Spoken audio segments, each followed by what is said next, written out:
তো কেমন আছো তোমরা? আশা করি তোমরা ভালো আছো। আজকে আমরা প্রণয়নের 10 নম্বর ভিডিও নিয়ে চলে এসেছি। এখানে 25টি এমসিকিউ আমরা প্র্যাকটিস করব আজকের এই ভিডিওতে। কতগুলো এমসিকিউ? 25টি এমসিকিউ, এবং তার সঙ্গে সমস্ত রুলগুলো জেনে নেব। কোন কোন এক্সামের জন্য important, SSC, CHSL, MTS এবং CGL, WBCS, WBP, West Bengal police, KP প্রভৃতি যে কোনো এক্সামে যেখানে গ্রামার বা গ্রামাটিক্যাল পোর্শন রয়েছে সেই সব পরীক্ষার জন্য ইম্পর্ট্যান্ট আজকের এই ভিডিও। তো প্রোনাউন সম্পর্কে এর আগে আরও অনেক রুলস আলোচনা করা হয়েছে বিভিন্ন এমসিকিউ প্র্যাকটিসের মাধ্যমে, তো তোমরা গিয়ে দেখতে পারো সেগুলো। তো শুরু করা যাক দেরি না করে। তাহলে দেখে নেব আজকের ভিডিওর প্রথম প্রশ্ন কি আছে। Every candidate must bring dash own pen. প্রত্যেক ক্যান্ডিডেটের অবশ্যই আনতে হবে তার নিজস্ব পেন। এখানে অর্থ প্রকাশ করছে কি না তার অর্থ প্রকাশ করছে এভরি ক্যান্ডিডেট, যেখানে মেল এবং ফিমেল দুটোই হতে পারে। তাহলে সেক্ষেত্রে আমরা কি ব্যবহার করে থাকি? হিজ অর হার, এই অপশানটা হিজ অর হার। কিন্তু এখানে দেখো অপশানে কোথাও হিজ বা হার নেই। তাহলে এখান থেকে আমরা কি জানলাম? যখন হিজ বা হার এই অপশানটা থাকবে না তখন আমাদের কিন্তু হিজ বসাতে হবে, অর্থাৎ কখনো কখনো হিজও বসানো যায়। যেখানে মেল এবং ফিমেল দুটো অপশান থাকছে না সেক্ষেত্রে আমরা কেবলমাত্র হিজ ব্যবহার করতে পারি। তাহলে এখানে উত্তর হবে অপশান বি। নেক্সট কোশ্চেন কি আছে? পরের প্রশ্ন আছে each must do dash best. সর্বোত্তম প্রচেষ্টাটা করা উচিত প্রত্যেকের, এটাই তো অর্থ প্রকাশ করছে। তাহলে এই যে ইচ মানে কি? প্রত্যেকে। সেখানে মেলও থাকতে পারে অথবা ফিমেলও থাকতে পারে। যখন মেলও থাকতে পারে ফিমেলও থাকতে পারে তখন অপশান কি? হিজ অর হার, এই অপশানটা। কিন্তু এখানে এ বি সি ডি কোনো অপশান নেই, এটা কিন্তু দেওয়া নেই। যখন দেওয়া নেই তখন কি করব না, তখন কেবলমাত্র হিজ করব। তাহলে এখানে সঠিক উত্তর কি হবে? Option B. Dash shall go to Murshidabad by our school buses. এখানে বলেছে মুর্শিদাবাদে যাব বাই আওয়ার স্কুল বাসেস, আমাদের স্কুল বাস করে। কিন্তু আমি যাব নাকি আমরা যাব নাকি তারা যাবে নাকি তুমি যাবে, কোনটা এখানে করব? না স্কুল বাসে করে যাচ্ছে কে? না স্কুলের স্টুডেন্টরা। স্কুলের স্টুডেন্টসদের হয়ে কথা বলছে কে? না স্কুলের প্রিন্সিপাল বা হেডমিস্ট্রেস বা হেডমাস্টার কথা বলছে। তাহলে যখন একমাত্র একজন লোক আরও অনেকের প্রতিনিধি হয়ে কথা বলেন তখন তিনি উই প্রোনাউনটি ব্যবহার করেন, অর্থাৎ আমাদেরকে এখানে উই প্রোনাউনটি ব্যবহার করতে হবে। কী ব্যবহার করতে হবে? উই। তাই উই এখানে সঠিক উত্তর, মানে অপশান বি হবে সঠিক উত্তর। অর্থাৎ স্কুলের সমস্ত স্টুডেন্টদের হয়ে তিনি বলছেন যে আমরা যাব মুর্শিদাবাদ। অর্থাৎ বলছেন তিনি একা, কিন্তু সবার হয়ে বলছেন, সবার হয়ে মত প্রকাশ করছেন। তাহলে সবার হয়ে রিপ্রেজেন্টেশন করছেন। তাই এই ধরনের উইকে কি বলে না রিপ্রেজেন্টেটিভ উই। এটা কি উই? না রিপ্রেজেন্টেটিভ উই। যখন উই ব্যবহার করা হয় একসঙ্গে অনেক মানুষের মতামত প্রকাশ করতে, একজন যখন বলে এবং সেক্ষেত্রে উই ব্যবহার যখন করা হয় প্রোনাউন, সেই প্রোনাউনকে কি প্রোনাউন বলে? Representative we. অর্থাৎ সবার হয়ে রিপ্রেজেন্ট করবে। বুঝতে পারলাম? চলে যাব আমরা পরের প্রশ্নে। Dash find the prisoner guilty. কে খুঁজে পেল প্রিজনারকে গিল্টি? না আমি বলে দিই এখানে কার কথা বলা হয়েছে। এখানে বলা হয়েছে the foreman of the jury. বলছেন কে? The foreman of the jury মানে বিচারকদের যে প্রধান তিনি বলছেন। তাহলে তিনি তো বলছেন, কিন্তু তিনি শুধুমাত্র নিজের মত বলছেন না, সমস্ত বিচারকদের মত নিয়ে তিনি ফাইনাল জাজমেন্টটা দিচ্ছেন।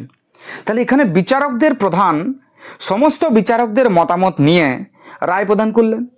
বললেন একজন, কিন্তু মতামত দিলেন সবার হয়ে। তাই এখানে উই বসবে। কি বসবে? উই। তাহলে সঠিক উত্তর কি হবে? Option B.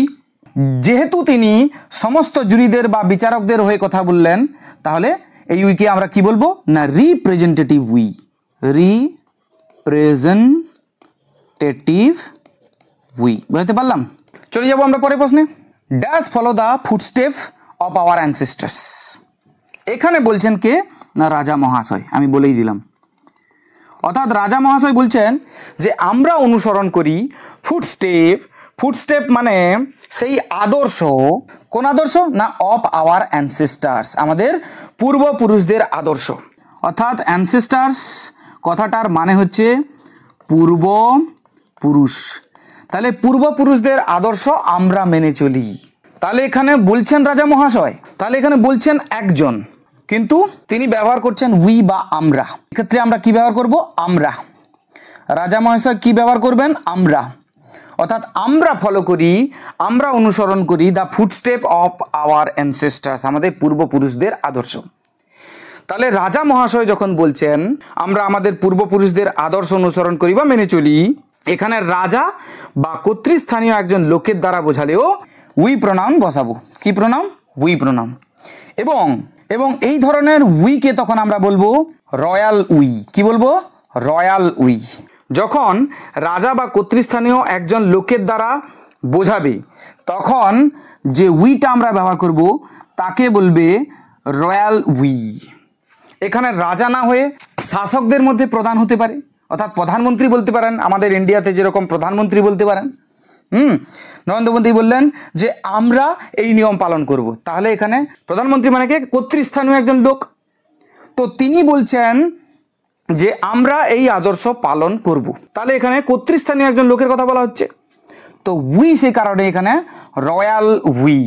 এখানে রিপ্রেজেন্টেটিভ উই নয়, এখানে উইটা কি না? Royal we. আশা করি বোঝাতে পারলাম। চলে যাবো আমরা পরের প্রশ্নে। Dash supports the measures proposed by government. জনসাধারণের প্রতিনিধি রূপে পত্রিকার সম্পাদক কোনো কথা বললে, এখানে কে বলছে না? পত্রিকার সম্পাদক। কে? এডিটর। কে বলছেন কথা? এডিটর। কার? না নিউজ পেপারের। তিনি কি বলছেন না আমরা সাপোর্ট করি দ্য মেজার্স পদক্ষেপগুলো প্রপোজড বাই গভর্নমেন্ট, যেটা সরকার প্রস্তাব দিয়েছেন। তো সরকারের দেওয়া প্রস্তাব আমরা সাপোর্ট করি বা সমর্থন করি। তো বলছেন কে? না এডিটর। জনসাধারণের প্রতিনিধি রূপে পত্রিকার সম্পাদক কোনো কথা বললে তখনও আমরা উই ব্যবহার করব, অর্থাৎ এখানে সঠিক উত্তর হবে উই। এবং এই ধরনের উইকে তখন আমরা কি বলবো না এডিটোরিয়াল উই। যখন এডিটর, কোনো পত্রিকার এডিটর যখন বলবেন উই কথাটা ব্যবহার করবেন, তখন সেই উইটা কি হচ্ছে না এডিটোরিয়াল উই। চলে এসছি আমরা পরের প্রশ্নে। Dash must do our duty. আমাদের অবশ্যই আমাদের কাজ বা আমাদের কর্তব্য করা উচিত। তাহলে এখানে আমরা ব্যবহার করছি মানে উই ব্যবহার করলাম। কেন না সাধারণভাবে সমগ্র মানব জাতিকে বোঝাতে উই ব্যবহার করি আমরা। কি ব্যবহার করি? উই। যে আমাদের প্রত্যেকের কিন্তু আমাদের দায়িত্ব রয়েছে এবং সেগুলো পালন করা উচিত। এখানে উই হবে সঠিক উত্তর, অপশান বি। নেক্সট কোশ্চেন দেখো। ড্যাশ আর্ট ও গড, এর মানেটা কি? হে ঈশ্বর তুমি আছো। এই ধরনের লাইন কোথায় ব্যবহার করা হয়? প্রার্থনা বা ধর্মীয় কবিতায় ব্যবহার করা হয়। কোথায়? প্রার্থনা বা ধর্মীয় কবিতা। প্রার্থনা ধর্মীয় কবিতায় যখন ব্যবহৃত হবে কোনো প্রোনাউন, তখন কিন্তু পোয়েট্রির একটা আলাদা ভাষা আছে। কবিতার ভাষাতে এখানে দাউ ব্যবহার করা হয়। কি ব্যবহার করা হয়? দাউ। দাউ কথার অর্থ কি? দাউ কথার অর্থ হচ্ছে ইউ। তাহলে এখানে ইউ বসাতে পারতাম, কিন্তু না। ইংরেজি সাহিত্যে কবিতার একটা আলাদা ভাষা আছে, সেখানে আমরা ইউ ব্যবহার করতে পারবো না, তার পরিবর্তে আমাদেরকে ব্যবহার করতে হবে দাউ। একই অর্থ প্রকাশ করছে, দাউ মানেও ইউ, কিন্তু আমাদের ব্যবহার করতে হবে দাউ। তাহলে দেখো THOU দাউ, দাউ কথাটার অর্থ কি না তুমি। পরে যে আর্ট কথাটা আছে না, আর্ট, আর্ট কথাটার মানে হচ্ছে আর। এটা আর্টটা স্বাভাবিকভাবে লেখা হয়, আর কবিতার ভাষায় ধর্মীয় কবিতা বা প্রার্থনার ক্ষেত্রে আর্ট ব্যবহার করা হয়। তাহলে এখানে যেহেতু আর্ট কথাটা ব্যবহার করা হয়েছে, তাহলে পরিষ্কারভাবে প্রমাণ পাওয়া যাচ্ছে যে এখানে প্রার্থনা বা ধর্মীয় কবিতার ব্যবহার হচ্ছে। তাহলে সেক্ষেত্রে আমরা দাউ কথাটা ব্যবহার করব, ইউ কথাটা কিন্তু ব্যবহার করতে পারবো না। তাহলে আমরা দেখে নেব দাউ কথাটার মানে কি? তুমি। আর্ট কথাটার মানে কি? আর্ট কথাটার মানে হচ্ছে আর। তুমি মানে এখানে ইউ, আর বা হও। তাহলে তুমি হও বা তুমি আছো। ওহ গড, ওহ গড কথাটার অর্থ হচ্ছে হে ঈশ্বর, হে ঈশ্বর তুমি আছো। তাহলে এক্ষেত্রে আমরা ইউকে ব্যবহার করব না, এক্ষেত্রে আমরা দাউকে ব্যবহার করব। কেন না প্রার্থনা ও ধর্মীয় কবিতা এই দুটো ক্ষেত্রে আমরা কবিতার যে ভাষা সেইটাকে ব্যবহার করব, সেই হিসাবে এখানে দাউ বসবে। কবিতায় বা প্রার্থনা যদি না বোঝায় তখন সাধারণভাবে আমরা ইউ বসাই, তুমি বোঝাতে তখন ইউই বসাবো। তাহলে কবিতার ভাষা আলাদা বা প্রার্থনার ভাষা আলাদা। পরে question, dash are a wise man. দেখো এক্ষেত্রে আমি বললাম যে তুমি, তুমি একজন জ্ঞানী মানুষ, তাহলে নর্মালি ইউ ব্যবহার করতে পারবো, ইউ। আচ্ছা, আই কি ব্যবহার করতে পারবো? দেখো, আইর পরে আর কি করে সম্ভব নয়, হির পরে আর সম্ভব নয়, সির পরে আর সম্ভব নয়, তাহলে ইউ হবে। এবং এখানে সাধারণ ইউ বসছে, কেন কি কোনো কবিতা বা প্রার্থনা বোঝাচ্ছে না। এবারে আরেকটা জিনিস বলে দিই, ইউ, ইউ মানে কি? ইউ মানে তুমি বোঝাচ্ছে এখানে, কেন কি এ ওয়াইজ ম্যান, একজন জ্ঞানী মানুষ, একজনের কথা বলা হয়েছে মানে সিঙ্গুলার। তাহলে দেখো, সিঙ্গুলার হওয়া সত্ত্বেও তারপরে কিন্তু আর অর্থাৎ প্লুরাল ভাব বসছে, তাহলে ইউ এমন একটা প্রোনাউন, সিঙ্গুলার বোঝাক বা প্লুরাল বোঝাক দুটো ক্ষেত্রেই কিন্তু আর বসবে। পরে কোশ্চেনে দেখো বয়েজ আছে, boys dash are to do this, তাদেরকে কিন্তু এটা করতে হবে, তাহলে বয়েজ কিন্তু প্লুরালে আছে, সেক্ষেত্রেও আমরা ইউ ব্যবহার করব। এবং তারপরে আর আছে, ঠিকই আছে। হির পরে নিশ্চয়ই আর হবে না, সির পরে আর হবে না, আয়ের পরে আর হবে না, তাহলে সঠিক উত্তর হচ্ছে অপশান ডি। নেক্সট কোশ্চেন দেখো, ড্যাশ হিলস অ্যান্ড ডেলস, এখানে একটা কমা হবে। দেখো, হিলস কথার অর্থ কি না পর্বত, ডেলস কথার অর্থ কি না উপত্যকা। হিলস আছে মানে পর্বতগুলো, ডেলস আছে মানে উপত্যকাগুলো। তাহলে দেখো এখানে অর্থ কি প্রকাশ করতে চাইছে, এই বাক্যটি কিন্তু প্রাচীন বা কাব্যিক ইংরেজিতে লেখা, এর বাংলা অর্থ কি হবে, হে পর্বত ও উপত্যকাগুলো, তাহলে এরকম হবে বাংলা অর্থ, হে পর্বত ও উপত্যকাগুলো। এগুলো কি না সম্বোধন করা হচ্ছে, তাহলে সম্বোধন করা অর্থে এই যে হে কথাটা ব্যবহার করা হয়েছে, সেক্ষেত্রে আমরা ইয়েকে ব্যবহার করব। ইয়ে কথার অর্থ কি তুমি বা তোমরা, তাহলে হে পর্বত ও উপত্যকাগুলো এটা মানে হতে পারে বাক্যটার, বা হে পাহাড় ও উপত্যকা সমূহ এরকম হতে পারে। তো যাই হোক না কেন, হে বলা হচ্ছে মানে সম্বোধন করা হচ্ছে, তো ইংরেজিতে সম্বোধন করার জন্য ব্যবহৃত হয় ইয়ে। এই যে ইয়ে কথাটা, এখানে কিন্তু ইউ করলে ভুল হয়ে যাবে, কেন না ইউ এখানে করা যাবে না, এটা কাব্যিক ইংরেজিতে লেখা, আর কাব্যিক ইংরেজি ভাষাতে লিখলে সেটা হবে ইয়ে, নট ইউ। তো আশা করি বোঝাতে পারলাম। তাহলে এখানে হবে ইয়ে হিলস অ্যান্ড ডেলস, সম্বোধন করতে হে অর্থ প্রকাশ করতে ইয়েকে ব্যবহার করা হয়েছে, যার অর্থ তুমি বা তোমরা। আশা করি বোঝাতে পারলাম। চলে যাব আমরা পরের প্রশ্নে। হাউ, ডি লিখে অ্যাপোস্ট্রফি লিখে ড্যাশ আছে, তারপরে ডু আছে। সাধারণ ইংরেজিতে লিখলে হাউ ডু ইউ ডু, এই কথাটা আমরা লিখে থাকি অভিবাদন বা গ্রিটিং হিসেবে, কিন্তু বাক্যে যেটা দেওয়া আছে হাউ ডি লিখে অ্যাপোস্ট্রফি লিখে ড্যাশ দিয়ে ডু আছে, তো এটা কিন্তু তাহলে নর্মালি ইউ লেখা যায়, কিন্তু এখানে তো ইউ অপশান কোথাও নেই।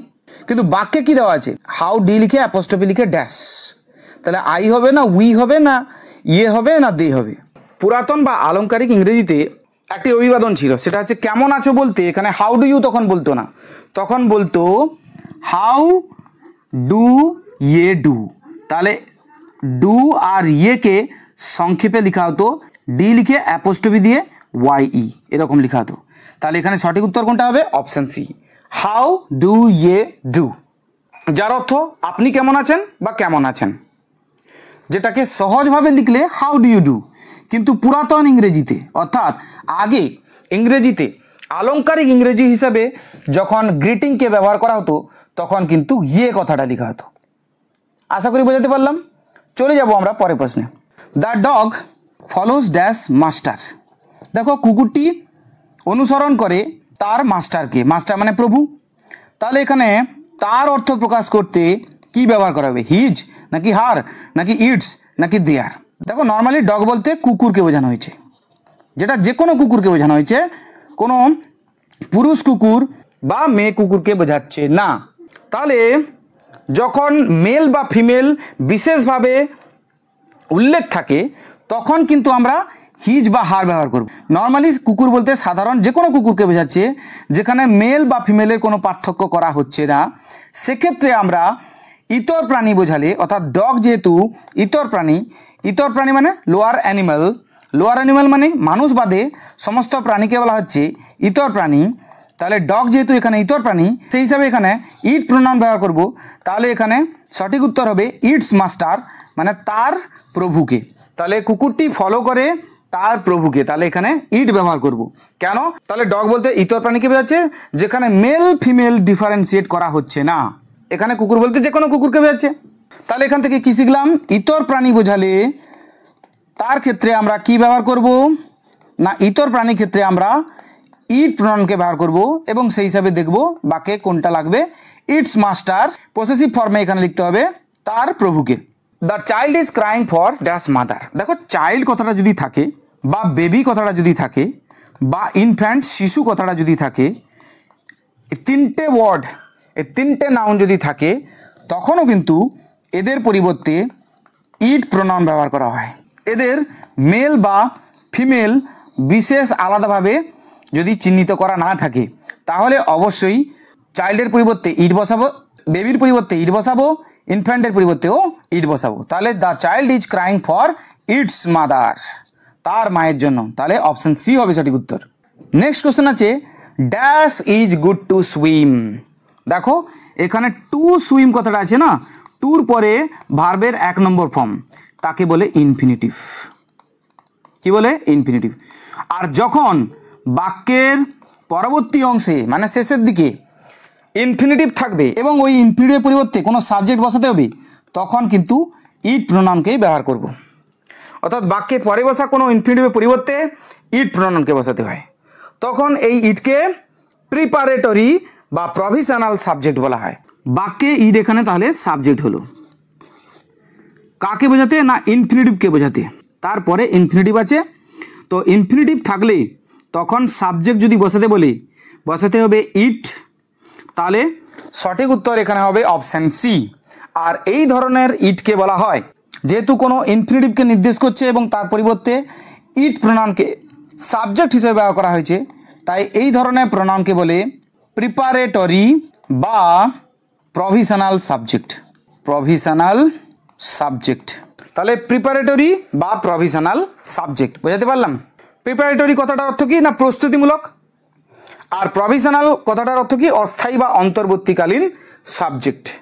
তাহলে ইজ এখানে যেহেতু ইনফিনিটিভের পরিবর্তে বসছে, ইনফিনিটিভকে নির্দেশ করছে, সাবজেক্ট কেউ ছিল না কিন্তু পরে ছিল ইনফিনিটিভ, তাহলে সেই হিসাবে তাহলে তখন সাবজেক্ট যদি বসাতে বলে তখন বসাতে হবে ইট। তাহলে সঠিক উত্তর হচ্ছে অপশান সি। আশা করি বোঝাতে পারলাম। নেক্সট কোশ্চেন আছে, dash is known that he is dead. এটা জানা যে সে মৃত, এটা সবার জানা বা এটা জানা যে সে মৃত, সে যে মারা গেছে এটা জানা। তাহলে দ্যাট হি ইজ ডেড এটা একটা ক্লজ, কেন কি দ্যাটের পরে সাবজেক্ট আছে, তারপরে আছে ভার্ব, যে ভার্বটা অবশ্যই ফিনিট ভার্ব বা সমাপিকা ক্রিয়া। তারপরে কি আছে দেখার দরকার নেই, তার মানে এটা একটা ক্লজ। তাহলে বাক্যের পরবর্তী অংশে একটা ক্লজ আছে। বাক্যে পরবর্তী কোনো ক্লজের পরিবর্তেও যদি কোনো প্রনাউন বসাতে হয় এবং সেটা সাবজেক্টে ঘর দেখো, তখনও কিন্তু ইট প্রনাউনকে বসাতে হয়। তাহলে ইট ইজ নোন, তাহলে এটা জানা বা এই ঘটনাটা জানা যে সে মৃত। কোনো ক্লজের পরিবর্তে যদি কোনো প্রনাউনকে বসাতে বলে সেটাও কিন্তু ইটই হবে, ইট প্রনাউন বসবে। আর এক্ষেত্রেও ইটটা কিন্তু প্রিপারেটরি বা প্রভিশনাল সাবজেক্ট। তাহলে যদি কোনো ক্লজের পরিবর্তে বা যদি কোনো ইনফিনিটিভের পরিবর্তে সাবজেক্ট হিসেবে আমরা ইটকে ব্যবহার করি, তখন সেই ধরনের সাবজেক্টকে বলা হচ্ছে প্রভিশনাল সাবজেক্ট বা preparatory subject. Buy the book and give dash to him, বইটা কেন এবং দিয়ে দাও এটা তাকে। তাহলে কোনটা দেবে না, দ্য বুক, বইটা দেবে। বই কি না, জড় পদার্থ। যখন জড় পদার্থকে বোঝাবে তখনও কিন্তু তার পরিবর্তে ইট প্রনাউনকে ব্যবহার করা হয়। তাহলে buy the book and give it to him, তাহলে সঠিক উত্তর হচ্ছে option C. Next question, honesty is the best policy. সততাই শ্রেষ্ঠ উপায়। হি নোজ, সে জানে এটা। তাহলে honesty is the best policy, এটা পুরোটা একটা ক্লজ। কেন ক্লজ বললাম, কেন কি honesty subject, is finite verb, আর কিছু দেখার দরকার নেই। সাবজেক্ট একটা আছে, ফিনিট ভার্ব একটা আছে, মানে ক্লজ। এবং এই ক্লজের পরিবর্তে আমাদেরকে বসাতে হবে এখানে কিছু একটা। সে জানে এই ঘটনাটা কোনটা না, honesty is the best policy, অর্থাৎ সততাই শ্রেষ্ঠ উপায়। তাহলে পুরো ক্লজের পরিবর্তে এখানে বসাতে হচ্ছে একটা প্রোনাউন, মানে অবশ্যই সেটা বসবে ইট। তাহলে সঠিক উত্তর হচ্ছে অপশান সি।